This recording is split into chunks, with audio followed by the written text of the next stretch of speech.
Guys welcome back my channel education R K point. तो मैं आपको बता दूं तो मैंने जो फर्स्ट क्लास टीचिंग एप्टीट्यूड के लिए थी वो क्या था, आपका थ्योरी था। सो अब हम उसी बात को पढ़ा आपने, तो अब हम एमसीक्यू करेंगे।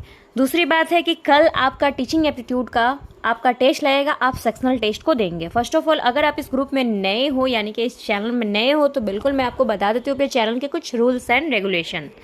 तो आपको कुछ नहीं करना है, आपको करना क्या है, आपको हमारे ग्रुप में ऐड होने के लिए 9693414894 हमारे ग्रुप में WhatsApp number same as it is, Google Pay number है, फोन पे नंबर है और पेटीएम नंबर है, सेम है। आपको यहाँ पे 300 रुपये पेमेंट करने पड़ते हैं जो कि वन टाइम है। अगले महीने से यह 350 हो जाएगा, जैसे ही 1 अक्टूबर आएगा 350 हो जाएगा।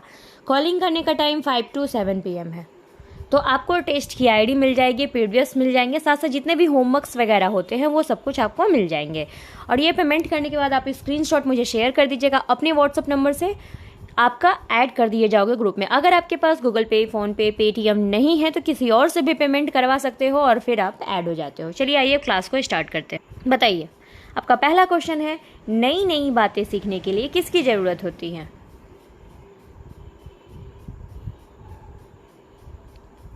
Very good.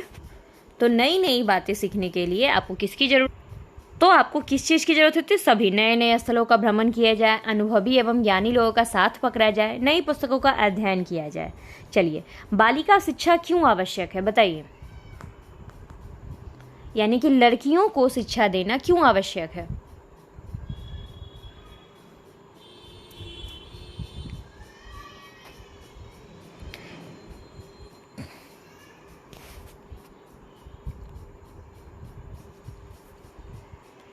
तो आंसर क्या हो जाएगा?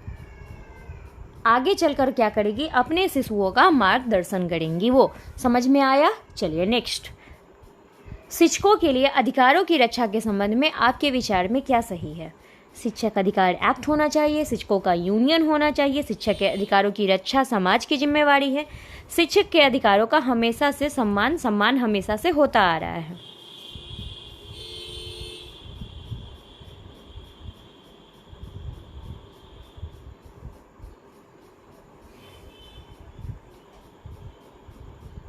तो आंसर इज क्या हो जाएगा आपका? शिक्षा के अधिकारों की रक्षा समाज की जिम्मेवारी है, यानी कि आपकी जो अधिकारों की रक्षा वो क्या है? समाज के। बस ऐसा समाज लेकिन करते नहीं है, याद रखिएगा। कितना करेंगे आप लोग रक्षा?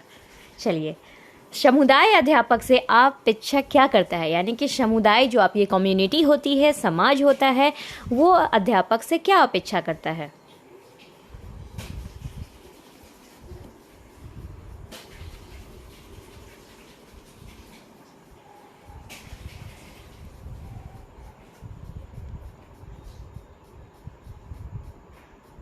तो आंसर क्या हो जाएगा? वह कमजोर एवं मेधावी छात्र दोनों पर समुचित ध्यान दे, उसका आचरण एवं व्यवहार की जिम्मेवारी हो, सत्यता की तस्वीर हो और सभी वो छात्रों के साथ किसी प्रकार का भेदभाव ना करे। तो आंसर इज सभी।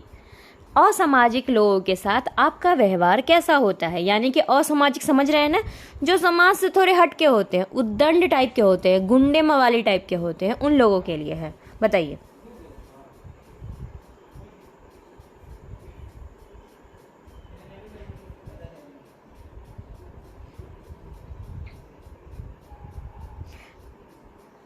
तो असामाजिक लोगों की तरफ आपका व्यवहार कैसा होगा? तो आपका व्यवहार होगा सुधारक के रूप में, यानी कि आप उसे सुधारने का हमेशा प्रयत्न करोगे। चलिए नेक्स्ट, यदि आपका स्थानांतरण दूर दराज किसी ऐसे स्थान पर हो जाता है जो आपको पसंद नहीं हो तो क्या करेंगे आप?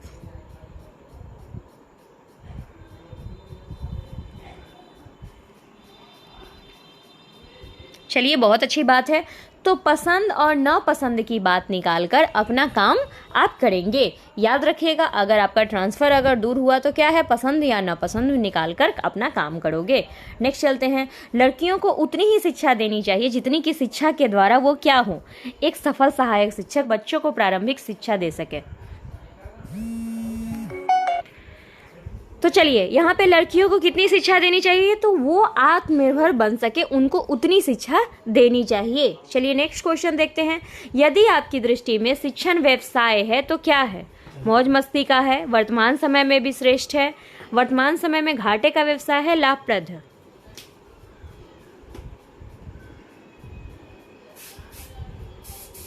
चलिए, तो वर्तमान समय में आपके शिक्षण व्यवसाय है, तो वर्तमान समय में ये क्या है? वर्तमान समय में भी श्रेष्ठ है। यदि आप देखो, कभी भी टीचिंग एप्टीट्यूड का क्वेश्चंस बनाइएगा तो पॉजिटिव आपको देने हैं, नेगेटिव कभी नहीं देने हैं, याद रखिएगा। चलिए नेक्स्ट। किसी कार्य योजना को बनाते समय बहुत सी बातों का ध्यान रखना चाहिए। तब तक सोची जाएगी जब तक कि उचित उक्ति पर छोड़ा नहीं जाता। इस पर आप क्या सोचते हैं?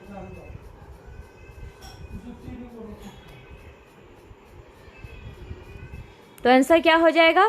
तो एक आशावादी विचार, यानी कि सृष्टम विचार भी, आशावादी भी आप रख सकते हो। छात्रों को गणित शिक्षा में कैलकुलेटर का प्रयोग क्यों नहीं करने देना चाहिए? फटाफट आंसर्स दीजिए। चलिए, इससे उसकी अभ्यास शक्ति कम हो जाएगी और वह क्या है? आगे सीख नहीं पाएगा। चलिए, इससे क्या है? उसकी अभ्यास शक्ति कम हो जाएगी और वह आगे कभी सीख नहीं पाएगा। चलिए, तो सेट 1 हमने कर लिया, तो सेट 2 भी, क्योंकि टोटल हमें 20 क्वेश्चंस करने हैं। प्राचीन काल में औपचारिक शिक्षा का स्वरूप क्या था?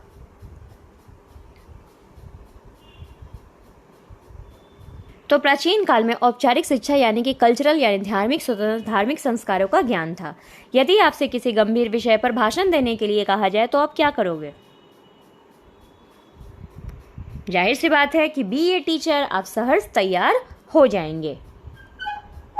चलिए नेक्स्ट क्वेश्चन। शिक्षा की योग्यता एवं आचरण का सबसे अच्छा मूल्यांकन कौन करेगा?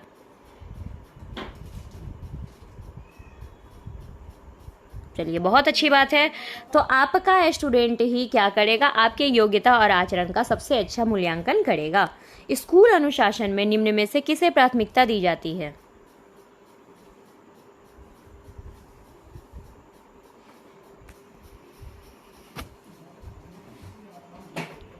तो सामाजिक नियमों का सहर्ष परिपालन क्या है? उसे दी जाती है। आधुनिक अनुशासन का मौलिक दर्शन करना डैश है, बताइए।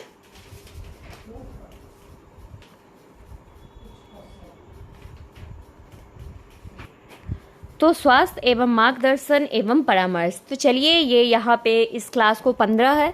आपके 15 टीचिंग एप्टीट्यूड के क्वेश्चंस हुए, ये यहीं तक थे। बाकी क्वेश्चंस मैं आपको दे दूंगी PDF, जहाँ से आप सॉल्व कर लीजिएगा। दूसरी बात मैं आपको बता दूं, तो आज मैं आपकी जो होमवर्क है वो मैं जो सुनने वाली हूँ वो मैं आज नहीं कल सुनूंगी, क्योंकि मुझे बहुत ही अर्जेंट आप ही के लिए कुछ वर्क्स करने हैं, मुझे कुछ PPT बनाने हैं जो कि कल के क्लास में होने वाले हैं। इसके लिए आज हम थोड़ा आपको पहले छुट्टी दे रहे हैं और मिलेंगे कल। आपको आइडम एंड फ्रेज में 25 से जो 30 याद करना था, तो अब का जो आपका होमवर्क है वो 25 से लेकर आपका 1 मिनट 25 से लेकर 35 तक आपको आइडम एंड फ्रेज याद करने हैं। कल मैं आपसे सुनूंगी 2 से लेकर 20 तक का स्क्वायर। क्या सुनूंगी? तो 2 से लेकर 20 तक का स्क्वायर। तो चलिए, मिलते हैं नेक्स्ट क्लास में नई इन्फॉर्मेशन के साथ। Thank you for watching us.